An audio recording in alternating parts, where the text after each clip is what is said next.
Peace, peace, peace, family. My name is Michael Jordan, aka the Sirius Alchemist, back with another video.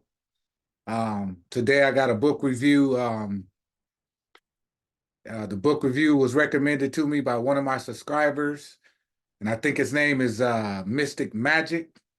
So I want to shout out Mystic Magic for recommending this book review. Awesome book, awesome book. Read it. I mean, couldn't put it down. So I had to do a review. I told the brother I would do a review, so I kept my word. So again, shout out to Mystic Magic for recommending this book. And today's book review is Awakening to Your Nature as a Spirit Being Incarnated on Earth by Kwame Adapa. I'm going to read something from the back of the book like I always do, family. Y'all know how I do. It says, at some point in our lives, we may have stopped to ask ourselves or to contemplate some of those big questions. Who am I?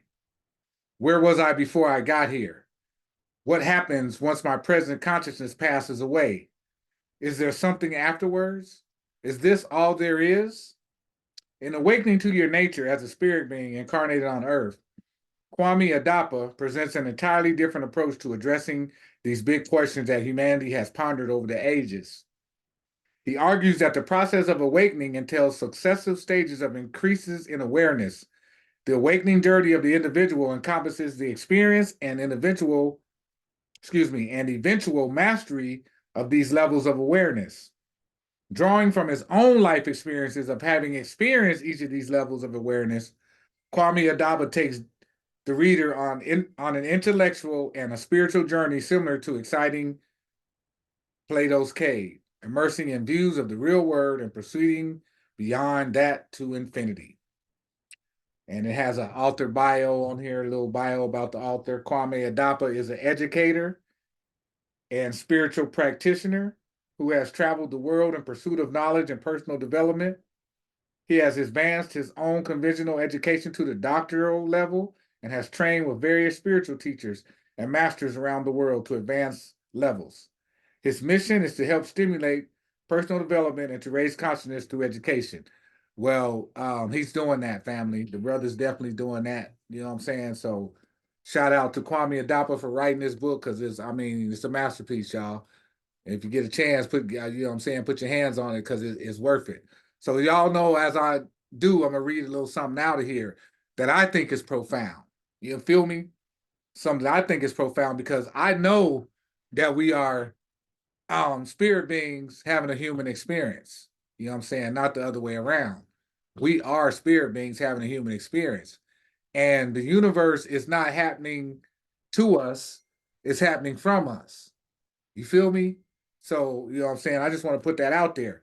So, this meat suit that we walk around in, what I like to call the meat suit, is not who we are. You know what I'm saying? It's more like a vehicle, you know what I'm saying? Like an earth rover, you know what I'm saying?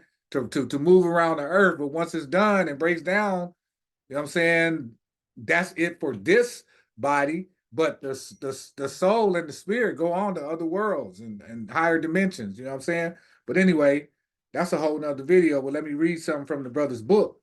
And hopefully somebody out there go out there and get the book because the book is worth every penny. I can't remember how much I paid for the book. I think it was, I don't want to misquote the price of the brother's book. I can't remember. I think it might have been like $28.95 or something like that, but worth every penny. So, but I'm not sure. Y'all might have to double check with whoever you buy the book from, your retailer or whatever. But it's Awakening to Your Nature as a Spirit Being Incarnated on Earth by Kwame Adapa. Worth every penny, family. Check it out. But let me read this real quick. Okay, so it says, at this juncture, I would like to introduce an allegory that has had an impact on my quest to penetrate questions involving the mysteries of reality. This allegory is known as the allegory of the cave. It has been made famous by the ancient Greek philosopher Plato, who wrote about it in his book, The Republic, over 2,000 years ago, detailing a conversation between Glaucon, Plato's brother, and Socrates, who was mentor to both Glaucon and Plato. I bring up this allegory because I find it to be central to the fourth assumption I stated above. Paraphrased, the allegory of the cave portrays a situation whereby individuals find themselves in a dark cave. When individuals are born, they are free. However, after living in the cave for a while, they become chained and imprisoned. This imprisonment begins from childhood. The nature of their imprisonment is such that the individual is chained at their legs and at their necks while forced to view a wall ahead of them. Rather than being able to view around the cave at one another or even at themselves, behind the imprisoned individuals, there is a fire and artificial light created by humans, right? And between the fire and those in chains is a raised walkway and a low wall. There are people walking behind the low wall who place objects and puppets on the wall so that the shadows of these objects and puppets are projected onto the wall that the chained individuals are fixed to gaze at. The low wall also keeps the shadows of those putting the objects and puppets on the low wall hidden from being projected onto the view wall. As such, the imprisoned individuals do not see the manipulator's shadows.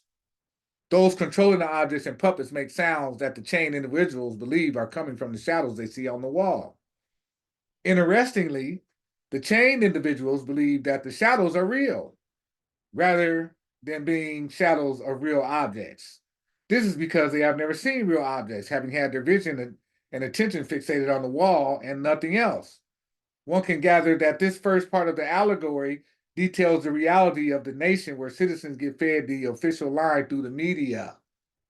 Does that sound familiar to anybody, to anyone listening? Does that sound familiar? Behind the media are those manipulators who decide what the objects and the puppets are to be that get projected onto the viewing wall. Brings to mind L. Frank Baum's book, The Wonderful Wizard of Oz, where an all-powerful but unseen wizard who turns out to be just an ordinary human and who through appearances manipulate things in the city of Oz from the background. It amazes me that this allegory that was told to Plato and Glaucon over 2,000 years ago parallels circumstances in modern times. The comparison goes right down to television in modern times versus the wall on which shadows are projected in the time of ancient Greece. Woo, that was heavy, family. To me, that was heavy because we really living in that today. We live in that today in a lot of sense with the tail light vision. You know what I'm saying? So what he's saying is real, and the fact that he used the Wizard of Oz is, I mean, everybody saw the Wizard of Oz, and when you get deep in the Wizard of Oz, that's a whole nother video. Excuse me, that's a whole nother video and a whole nother story. You feel me? But yeah, get the book, family. Get the book. This brother goes in. You know what I'm saying? He really goes in. I mean, and when he talks about the cave, that's what they was talking about in Star Wars. That's where they found your boy at, the little green dude. The Jedi Master. They found him in a cave. And like he told you in the movie, Luke Sky, what's his name? I can't think of that guy's name in the movie. Yoda. When Yoda told Luke Skywalker, he said, when you go in the cave, you can't take nothing with you. You can't take nothing with you. So, yeah, my man dropping in this book. And it's worth every penny. I'm gonna tell y'all. And then there's another place I marked here. I want to read this real quick for y'all. And real good book, family. Real good book. And then it says, this is no accident. The ways of learning and education that developed in Europe at a certain stage focus almost entirely on reality that can be perceived and studied by the five senses.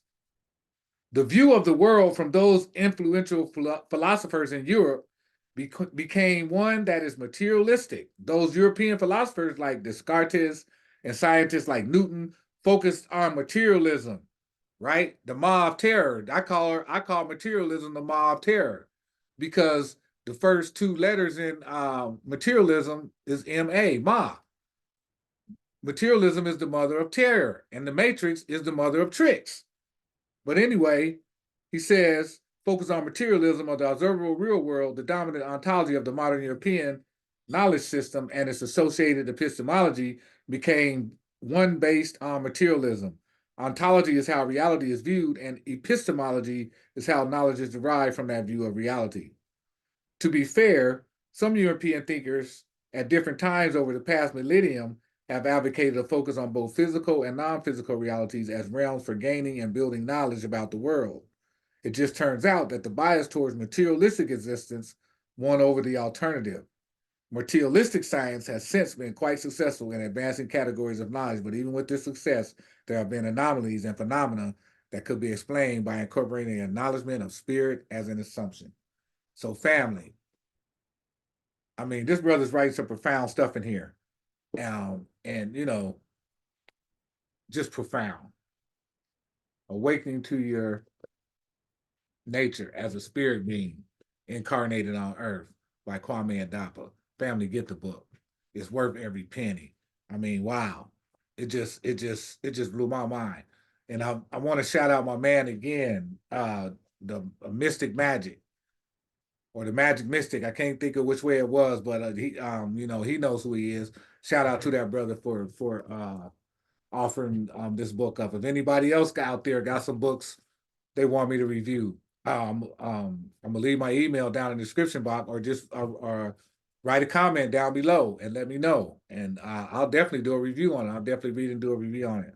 So again, my name is Michael Jordan. I am the Sirius Alchemist. If you'd like a reading from me, I'll leave my email down in the description box. And if you like the content, please leave a thumbs up and hit that subscribe button. And if you want to be notified every time I drop a new video, hit that little bell on the side.